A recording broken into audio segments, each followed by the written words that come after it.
പ്രേക്ഷകർ ഓരോരുത്തരും ആകാംക്ഷയോടെ കാത്തിരുന്ന Asianet Bigg Boss Malayalam season 7-ൽ ലാലേട്ടൻ വരുന്ന സമയത്ത് വീക്കെൻഡ് എപ്പിസോഡിൽ അനുമോള് ആര്യനെക്കുറിച്ചും ജിസേലിനെക്കുറിച്ചും പറഞ്ഞിരിക്കുന്ന അലിഗേഷൻ, അതിൻ്റെ യാഥാർത്ഥ്യം എന്താണ് എന്ന് അറിയാനായി ഒരുപാട് പ്രേക്ഷകർ കാത്തിരിക്കുന്നുണ്ടായിരുന്നു.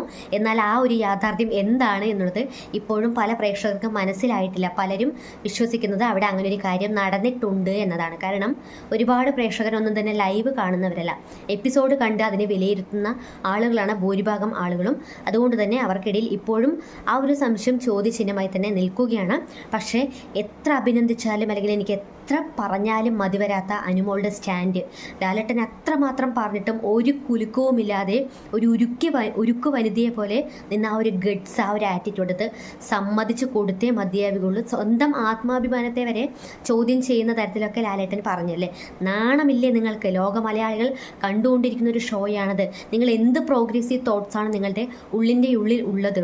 നിങ്ങൾ എന്താണ് ഇവിടെ കാണിച്ചു കൂട്ടുന്നത്? എത്ര വൃത്തികെട്ട ഗെയിമാണ് നിങ്ങൾ കാണിക്കുന്നത് എന്നൊക്കെ പറയുമ്പോൾ ചിലപ്പോൾ മറ്റ് ചില കണ്ടസ്റ്റൻസ് ഒക്കെ ആണെങ്കിൽ അതിൽ നിന്നും മാറി ലാലേട്ടൻ എനിക്കൊരു അബദ്ധം പറ്റിയതാണ്, ഒരു മിസ്റ്റേക്ക് സംഭവിച്ചതാണ്, ഞാൻ അറിയാതെ പറഞ്ഞതാണ് എന്ന് ചിലപ്പോൾ പറയുമായിരിക്കും. പക്ഷേ അനുമോള് 100% പറഞ്ഞ അതേ സ്റ്റാൻഡിൽ ഉറച്ചു നിന്നു. ഞാൻ കണ്ടു ലാലേട്ട, ലാലേട്ട അമ്മയാണ് സത്യം, ഞാൻ കണ്ടു എന്ന് തന്നെ പറയുമ്പോൾ പ്രേക്ഷകരുടെ മൈൻഡിൽ പോകുന്ന ഒരു കാര്യമുണ്ട്. അനുമോൾ ഇത്ര തറപ്പിച്ച് പറയുന്നുണ്ടെങ്കിൽ അനുമോൾ ആ കാര്യം കണ്ടിട്ടുണ്ട് എന്നുള്ളതാണ്.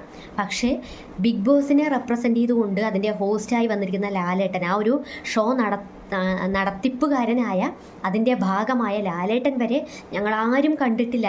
ബിഗ് ബോസിൻ്റെ ക്രൂ മെമ്പേഴ്സ് എല്ലാവരും ചികഞ്ഞു പരിശോധിച്ചു, ഞാനും നോക്കി, ഞങ്ങളാരും കാണാത്തൊരു കാര്യം അനുമോൾ എങ്ങനെ കണ്ടു എന്ന് പറഞ്ഞിട്ട് പോലും ഒരു കുലുക്കവുമില്ലാതെ അനുമോൾ പറയുകയാണ് ഞാൻ കണ്ടു, പക്ഷേ എന്താണ് പിന്നീട് നടന്നത് എന്നുള്ളതൊന്നും എനിക്കറിയില്ല, പക്ഷേ ഞാൻ കണ്ടു. ഈ ഒരൊറ്റ വാചകം മാത്രമാണ് അനുമോളുടെ ഭാഗത്ത് നിന്നും വന്നിട്ടുണ്ടായിരുന്നത്. ഇതിൻ്റെ ആഫ്റ്റർ എഫക്ട്സ് എന്താണ് എന്നുള്ളത് അനുമോൾക്ക് വ്യക്തമായി അറിയുമെന്നാണ് ഞാൻ പ്രതീക്ഷിക്കുന്നത്. പക്ഷേ എനിക്കിവിടെ ചോദിക്കാൻ മറ്റൊരു കാര്യം കൂടിയുണ്ട്. ഡേ 1 മുതൽ ഏതൊരു മൈന്യൂട്ടായ കാര്യത്തിൽ പോലും കരഞ്ഞ് മെഴുകി ആ ഒരു വിഷയത്തെ വഷളാക്കുന്ന അനുമോള് ഇന്നലെ ലാലേട്ടൻ അത്രയധികം പറഞ്ഞിട്ടും ഒരൊറ്റ തുള്ളി കണ്ണീര് പോലും അനുമോളുടെ കണ്ണിൽ നിന്നും വന്നിട്ടുണ്ടായിരുന്നില്ല. അപ്പോൾ അനുമോളുടെ റിയൽ ക്യാരക്ടർ ഇന്നലെ നമ്മൾ കണ്ട ഒരു ക്യാരക്ടറാണോ, അതോ ഏതു നേരവും കരഞ്ഞുകൊണ്ടിരിക്കുന്ന ആ ഒരു ക്യാരക്ടറാണോ?